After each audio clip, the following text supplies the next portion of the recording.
अस्सलाम वालेकुम। Class 11 biology के जितने भी स्टूडेंट्स हैं, ये आज की वीडियो उनके लिए chapter number 9 human digestive system, उसके इम्पोर्टेंट और रिपीटेड शॉर्ट क्वेश्चंस डिस्कस करेंगे। ये तमाम शॉर्ट क्वेश्चंस याद कर लेने से आप लोग तकरीबन चैप्टर के सारे शॉर्ट क्वेश्चंस याद कर लोगे और इस तरह से आप लोग बोर्ड के अंदर मैक्सिमम मार्क्स भी सिक्योर कर सकोगे।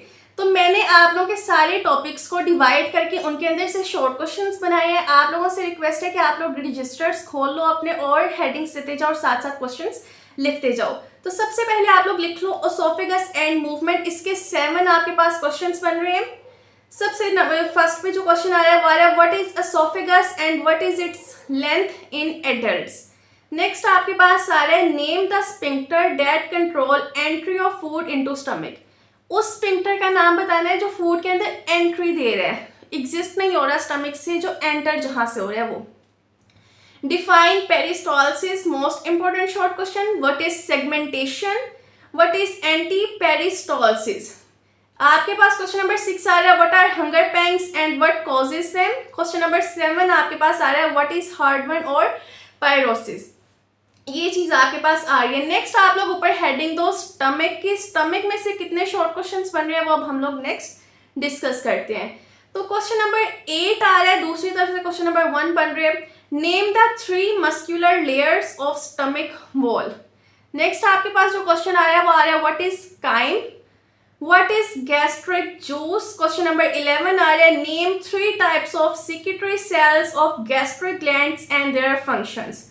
क्वेश्चन नंबर 12 जो आपके पास आ रहा है वो आ रहा है what is the function of hydrochloride in stomach. Question number 13 आ रहा है what is the role of pepsin in digestion, what is the role of rennin in infants. Question number 15 आ रहा है which hormone stimulates gastric gland to secrete gastric juice. Next आपके पास question number 16 आ रहा है which hormone stop the release of HCl और hydrochloride. जल्दी जल्दी वीडियो इसलिए बना रही हूँ ताकि आप लोग जल्दी जल्दी लिखते जाओ और आप लोग अपनी तैयारी की तरफ जल्दी जाओ, बजाय इसके कि आप लोग ऐसे ही वीडियोस पे मतलब किसी भी किस्म की चीज़ पे आप लोग अपना टाइम वेस्ट करो। नेक्स्ट आपके पास जो आ रहा है वो आ रहा है स्मॉल इंटेस्टाइन। क्वेश्चन नंबर 17 बन रहा है name the 3 parts of small intestine, what is the function of duodenum, name any 3 enzymes of pancreatic juice and their function, what is the role of bile salt in digestion, what is jaundice and how is it caused। Next आपके पास आ रहा है what is the function of intestinal juice। jaundice का तो आप लोगों को पता होगा, यरकान को बोलते हैं। नेक्स्ट आपके पास आई define chyle, what is the function of villi and microvilli। यह भी आपके पास इंपॉर्टेंट है बीच ज्यादा, मतलब how are glucose and amino acids absorbed from small intestine, how are fatty acid and glycerol absorbed। इसके आंसर नहीं मिलेंगे, मुझे कमेंट्स में बताना, हम इसके ऊपर नई वीडियो बना लेंगे। जितनी जल्दी हो सके आप लोग अपनी तैयारी कर करके इस चीज़ को कवर करते जाओ। नेक्स्ट आए large intestine, name the 3 parts of large intestine, what is the function of caecum and appendix, what is appendicitis. वो छोड़ो, नेक्स्ट हम लोग डिस्कस करते हैं what are the functions of colon, what is faeces made of. Next are made up of, what is the function of rectum, what is the role of E. coli bacteria in large intestine। Last one आपके पास आ रहा है accessory organ, जिसमें आपके पास आ रहा है what is the function of liver in digestion. Next आपके पास आ रहा है what is the bladder, what is pancreatic juice, right it's enzymes. Question number 37 आपके पास आ रहा है what is the difference between endocrine and exocrine part of pancreas. Question number 13 आ रहा है व्हाट आर गॉलस्टोन। नेक्स्ट आपके पास क्वेश्चन नंबर 39 आ रहा है which hormones control secretion of pancreas and liver.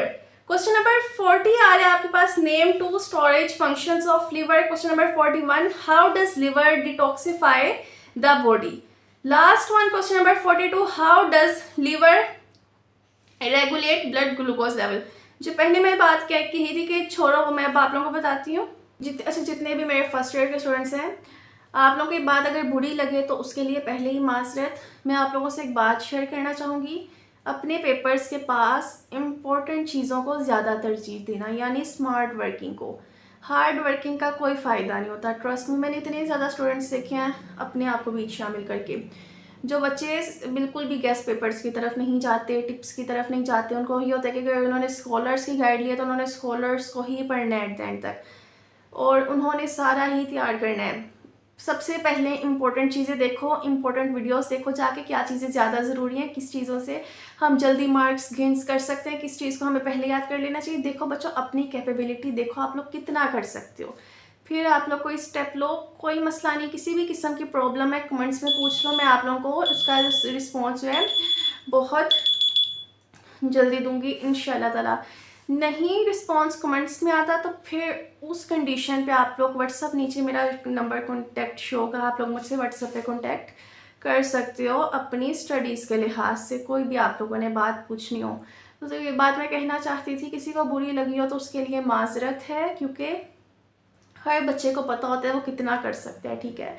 हर बच्चे का अपना ड्रीम होता है, आप लोगों का जो ड्रीम है आप लोग वहाँ तक पहुँचना चाहते हैं तो उसके लिए मेहनत करनी पड़ेगी।